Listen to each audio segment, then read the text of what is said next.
합독하시겠습니다. 호세아 10장 5절로 15절입니다. 사마리아 주민이 벳아웬의 송아지로 말미암아 두려워할 것이라. 그 백성이 슬퍼하며 그것을 기뻐하던 제사장들도 슬퍼하리니 이는 그의 영광이 떠나감이며 그 송아지는 앗수르로 옮겨다가 예물로 야렙 왕에게 드리리니 에브라임은 수치를 받을 것이요 이스라엘은 자기들의 계책을 부끄러워할 것이며 사마리아 왕은 물 위에 있는 거품같이 멸망할 것이며 이스라엘의 죄 곧 아웬의 산당은 파괴되어 가시와 찔레가 그 제단 위에 날 것이니 그때에 그들이 산더러 우리를 가리라 할 것이요 작은 산더러 우리 위에 무너지라 하리라. 이스라엘아, 내가 기브아 시대로부터 범죄하더니 지금까지 죄를 짓는구나. 그러니 범죄한 자신들에 대한 전쟁이 어찌 기브아에서 일어나지 않겠느냐. 내가 원하는 때에 그들을 징계하리니 그들이 두 가지 죄에 걸릴 때에 만민이 모여서 그들을 치리라. 에브라임은 마치 길들인 암소 같아서 곡식 밟기를 좋아하나 내가 그의 아름다운 목에 멍에를 메우고 에브라임 위에 사람을 태우리니 유다가 밭을 갈고 야곱이 흙덩이를 깨뜨리리라.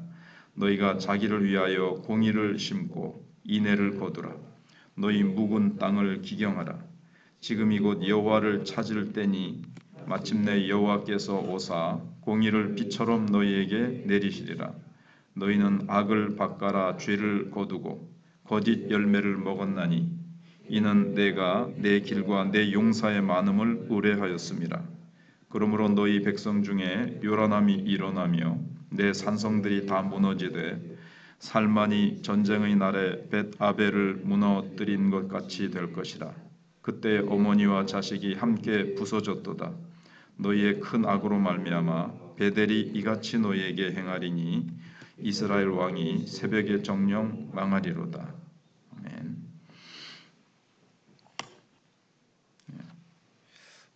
어제 새벽에 한 4절 3절까지 생각을 해봤거든요. 일단 5절부터 한번 생각을 해보면 4절부터 생각해보면 4절은 그들이 헛된 말을 내며 거짓 맹세로 언약을 세우니 그 재판이 밭 이랑에 돋는 독초 같으리로다. 거짓 맹세를 하며 헛된 일을 내며 그 헛된 맹세, 거짓 언약을 이제 세웠다는 겁니다. 이스라엘 백성들이. 그리고 그 재판은 바디랑에 돋는 독초, 이거는 이제 우리나라로 하면 옷 같은 거를 말합니다. 딱 접촉되면 온몸이 그 피부병이 번지고 간지럽고 많이 힘들게 하는 그런 독초 같은 그 재판이 그렇게 부패하고 썩고 사람들을 고통스럽게 하는 잘못된 재판이라는 거죠. 그래서 나중에 이제 뒤에 하나님이 원하시는 것이 공의다 이제 이렇게 뒷부분에 나오고요. 그 다음에 이제 사마리아 주민이 벳아웬의 송아지로 말미암아 두려워할 것이라. 근데 이스라엘 백성들의 고집은 베델에 있는 송아지만큼이나 이제 완고했습니다. 계속해서 하나님께로 돌아오라고 해도 돌아오지 않고 계속 이 송아지를 붙드는 겁니다. 벳아웬의 송아지. 이건 좀 우상이면서도 고집스러운 것을 좀 얘기합니다. 끝까지 회개하지 않고 끝까지 자기들이 붙들고 있는 것을 놓지 않는 그런 사마리아는 북이스라엘의 수도잖아요. 그러니까 이스라엘이라고 라는 용어를 썼다가 또 사마리아 주민이라는 용어를 썼다가 하지만 다 이스라엘을 얘기하는 겁니다. 북쪽 이스라엘. 근데 이제 송아지로 말미암아 두려워할 것이라 이 말은 송아지를 하나님으로 믿은 거예요. 송아지가 우리를 지켜준다. 어떤 나라가 쳐들어와도 송아지가 우리를 잘되게 해준다. 지켜준다. 그렇게 했는데 두려워한다는 것은 두려워할 것이라는 것은 근데 송아지가 전혀 지켜주지 못합니다. 전쟁이 일어나도 적들이 쳐들어와도 그래서 두려워하게 될 것이라는 겁니다. 그리고 그 백성이 슬퍼하게 됩니다. 송아지를 의지하면서 지켜주고 풍성한 추수를 수확물을 줄 알았는데 전혀 아무런 힘이 없거든요. 왜냐하면 송아지는 쇳덩어리에 불과하니까 그 하나님이 적들을 통해서 벌하시고 심판하시는 날 적들이 쳐들어올 때 아무런 힘이 없다는 겁니다. 그것을 기뻐하던 제사장들도 슬퍼하리니 송아지를 섬기던 북이스라엘의 제사장들이 다 슬퍼하게 된다는 겁니다. 이는 그의 영광이 떠나감이며 다 헛된 것을 섬겼기 때문에 잠시 영광이 주어지는 것 같이 했지만 그 영광은 다 떠나가 버린다는 거죠. 이게 이제 세상을 섬기고 세상 영광을 추구했던 자들의 결말입니다. 그리고 6절에 그 송아지는 아수르로 옮겨다가 예물로 야렙 왕에게 드리리니 이제 아수르가 쳐들어와 가지고 이제 이스라엘을 칠 때에 그 당시에는 신들의 전쟁이었습니다. 아수르가 이스라엘을 쳐서 이기면 아수르의 신이 이스라엘의 신을 이겼다고 보는 거예요. 그런데 이스라엘의 신은 송아지거든요. 그러면 진 신은 이긴 나라의 신전에 갔다가 그 왕에게 갔다가 바칩니다. 아수르 옮겨다가 예물로 야렙 왕에게 드리리니 이렇게 이제 되는 겁니다. 진 나라의 신이 졌으니까 그 신은 왕에게 바쳐지는 그 당시에 관습을 얘기하는 겁니다. 에브라임도 북이스라엘에 대한 또 다른 호칭입니다. 에브라임은 수치를 받을 것이요. 송아지를 갖다가 신격화하고 송아지가 모든 것을 지켜준다고 생각을 했는데 뭐 그들의 그 신앙이 헛된 것이었다는 것을 깨닫게 되니까 수치를 받는 거예요. 그리고 이스라엘은 자기들의 계책을 부끄러워할 것이며 하나님 대신에 송아지는 이제 자기네들의 하나님보다 더 사랑한 것, 송아지를 하나님처럼 우상화했던 것, 신격화했던 그런 모든 계책들 그런 것들은 이제 부끄러워할 것이라는 겁니다. 그리고 사마리아 왕은 물에 있는 거품같이 멸망해 버릴 것이다. 물에 있는 거품 그 얼마나 잠깐 나타났다가 사라지고 얼마나 힘없이 탁 꺼져 버립니까? 그 정도로 사마리아 왕은 하나님을 의지하지 않고 다른 것을 의지했던 것들은 아무 소용이 없다는 거죠. 그리고 8절에 이스라엘의 죄 곧 아웬의 산당은 파괴되어 가시와 찔레가 그 제단 위에 날 것이며 이제 산당을 지어놓고 걷다가 이제 기복적인 신앙, 우리 잘 되게 해주십시오, 뭐 이런 이기적인 신앙이죠. 그런 것들이 하나님을 섬기지 않았기 때문에 그런 산당은 다 하나님이 파괴시켜 버립니다. 하나님과 언약을 맺었었거든요. 너희는 나의 백성이고 나는 너희들의 하나님이 될 것이다. 그리고 나의 말씀을 잘 지켜라. 그럼 복을 받을 것이다. 또 이스라엘 백성들도 잘 지키기로 언약을 맺었는데 언약을 어긴 백성을 향해서 호세아 전체가 고멜과 같이 음란하게 음녀로 자기 남편을 버리고 다른 외간 남자에게 가는 것이 음녀잖아요. 그렇게 1장에서 보여준 것이 바로 이스라엘 백성이 고멜과 같이 여호와 하나님과 결혼하거나 마찬가지죠. 언약을 맺어서. 근데 신랑 대신 남편 대신 여호와 하나님을 버리고 송아지에게로 산당에게로 갔기 때문에 하나님은 이것을 다 파괴시키고 가시와 찔레가 날 것이라는 다 이게 사람이 찾아오지 않고 이스라엘 백성이 다 끌려가고 아수르 포로 잡혀갔기 때문에 그렇게 된다는 거죠. 그때 그들이 산도로 우리를 가리라 할 것이요. 너무 부끄럽고 이제 포로로 잡혀갈 때 포로로 잡혀가는 게 너무 부끄러워가지고 차라리 산이 무너져서 우리가 산 밑에 깔리는 게 낫겠다. 너무 자존심이 상해서 죽는 게 낫겠다. 이제 이런 표현이죠. 그리고 작은 산도로 우리 위에 무너져라. 그렇게 할 것이라는 거죠. 요한계시록 1장에도 보시면 예수님이 재림하실 때에 안 믿던 자들이 예수님의 재림하시는 그 영광의 모습을 보고 산아 바위야 무너져서 우리를 가리워라 이런 말씀이 나오죠. 그만큼 심판이 이제 무섭고 혹독하게 그렇게 엄중하게 임할 것이라는 겁니다. 그 다음에 이제 9절은 전에도 좀 생각해 본 내용인데 이스라엘아 내가 기브아 시대로부터 범죄하더니 이게 이제 이스라엘 백성들이 그전에도 물론 죄를 지었지만 더 본격적으로 짓는 게 기브아 시대는 말씀을 드렸죠. 사사기에 보시면 레위인 중에 한 사람이 첩이 있었어요. 근데 첩을 데리고 처가에 갔다가 다시 돌아오는 길에 베냐민 지파 지역에 들어갔다가 기부하라는 곳에 들어갔다가 자기 처가 성폭행을 밤새도록 당하고 죽임을 당하고, 그래서 레위인이 12토막을 내서 12지파에게 보내서 12지파가 모여가지고, 사실은 11지파죠, 모여서 기부하에 이제 쳐들어온 겁니다. 성폭행한 자들을 내놔라. 근데 이제 베냐민 지파죠. 베냐민 지파가 그걸 거부하는 바람에 전쟁이 일어났습니다. 그러니까 동성연애자들, 성폭행자들을 두둔하고 보호하려고 할 정도로 윤리적이고 그들의 신앙 양심이 완전히 타락했다는 것을 보여주는 거거든요. 지금까지 그런 죄를 짓는다 하는 거예요.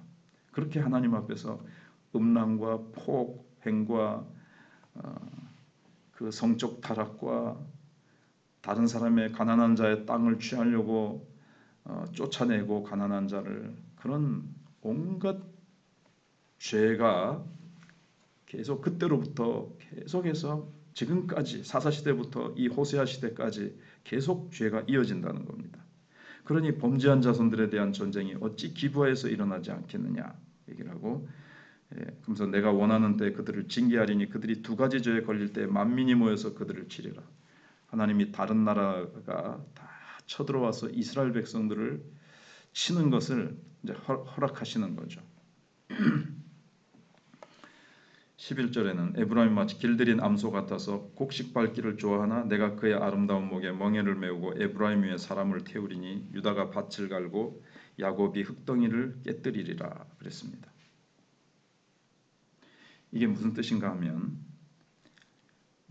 아주 순하고 착하고 말 잘 듣는 이제 길들인 암소는요, 어떤 일을 시키냐면 곡식 밟는 일을 시켜요.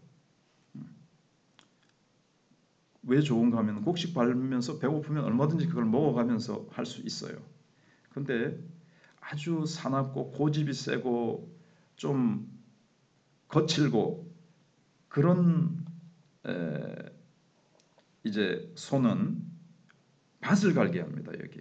그래서 에브라임이 사람을 태우고 유다가 밭을 갈고 야곱은 흙덩이를 깨뜨리리라. 밭을 가는 일은 굉장히 힘들고 고되거든요.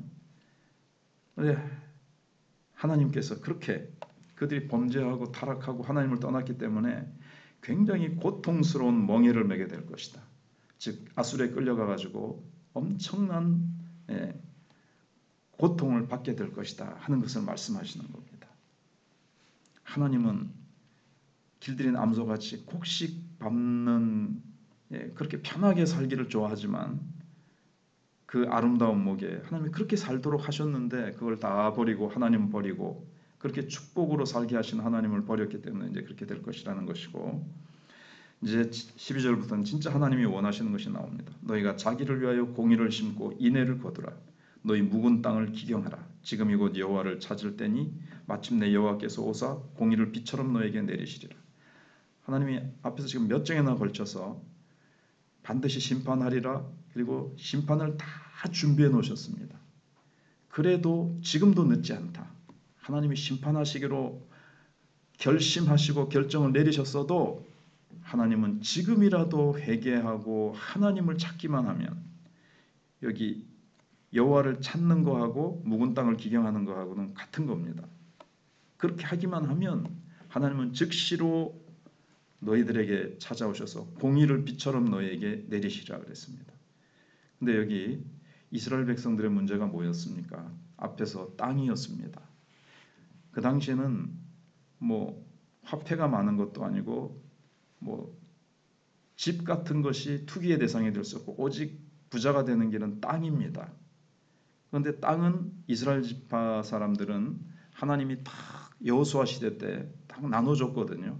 그러니까 자기에게 주어진 그 기업만 가지고 만족하고 감사하며 살아야 되는데 그러니까 이제 욕심에, 재산에 대한, 이 세상에 대한 욕심이 그들을 삼킨 거예요.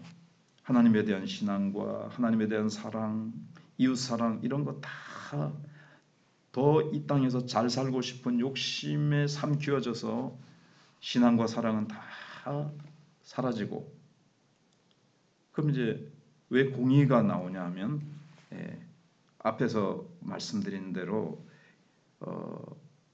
어쩌다가 이제 사업에 실패해서 종으로 팔려간 사람의 땅을 이제 거짓으로, 또 거짓 증인과 재판장과 왕을 다 돈으로 매수해 가지고 가난한 자의 땅을 다 빼앗았은 겁니다. 이스라엘의 지금 가장 큰 죄가 그거예요. 하나님이 그거를 지금, 내 백성이 이런 죄를 짓다니. 그런데 그 사람을 위해서도 그렇지만, 이웃을 위해서도 그렇지만, 자기를 위하여 공의를 심으라는 거예요. 너희가 공의를 벗어버리고 이웃의 가난한 자의 땅을 너희가 불법으로 빼앗기 때문에 거기에 대해서 내가 다 너희들이 추수가 되지 않게 할 것이며, 한재와 그 다음에 흉년이 들 것이며, 아수르가 쳐들어와서 너희들이 빼앗아서 누리는 그런 부귀 영화 다 내가 없애버릴 것이다. 너희들 자신을 위해서라도 공의를 심어야 된다. 그래야 너희가 인애를 거두게 된다는 거예요. 그러니 지금이라도 너희 묵은 땅을 기경하라. 묵은 땅이라는 한 번도 갈지 않은 딱딱한, 한 번도 갈지 않아서 딱딱하게 굳은 땅입니다.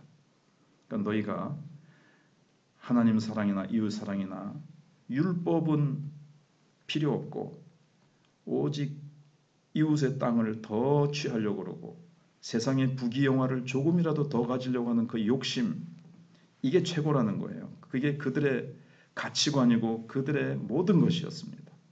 그거를 깨부셔버리라는 거죠. 뒤집어 엎어버리라는 겁니다.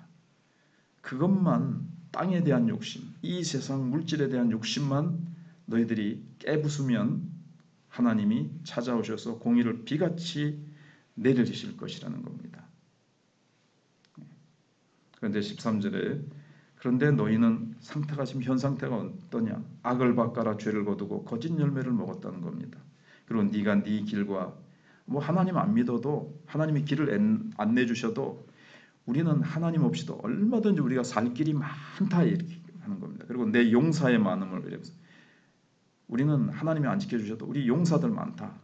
지금으로 하면 군사력이 충분하다, 빵빵하다. 그걸 의뢰했다는 거예요. 그런데 하나님의 백성은 하나님을 의지해야지, 자신감을 가지고 자신을 의뢰하고 이 세상의 부귀영화를 의지하면 하나님이 다 거두어 가버리신다는 거예요. 그 죄를 하나님은 용납하지 않으세요. 하나님의 백성은, 언약의 백성이기 때문에. 14절은 조금 여기 살만이라는 그 아마 아수르의 왕이 부분적으로 이렇게 이스라엘을 잠시 침공해가지고 벳 아벨을 무너뜨렸다는 겁니다. 근데 그런 것 같이 이제 이스라엘 전체가 내 상선들이 다 무너지되 그렇게 될 거라는 겁니다. 요거는 벳 아벨만 아수르가 침공을 해서 무너뜨린 사건이 있었는데, 그건 하나님이 잠깐 경고로 보여주신 것이고, 너희들 그렇게 된 것 같이 온 이스라엘 나라 전체가 다 무너지고 포로로 잡혀가게 될 것이고 어머니와 자식이 함께 부서졌도다. 아수르 백성들이 다 와서 살육을 행하게 될 것이라는 겁니다. 15절은 그렇게 너희들의 큰 악 때문에 베델이 하나님의 집이라는 뜻인데, 야곱이 돌기둥 세우고 기름을 붓고 하나님께 서원하며 경배드렸던 그 아름다운 신앙의 상징의 장소인데 그것이 다 악의 장소가 되어버리고 하나님은 그곳에 심판을 행하실 수밖에 없는 게 됐다는 겁니다. 새벽에 좀 호세아서 말씀을 이런 새벽이 아니면 이렇게 구구절절 구체적으로 생각해 보기가 어려워서 이렇게 좀 시간이 가도 한번 살펴봤습니다. 기도하겠습니다.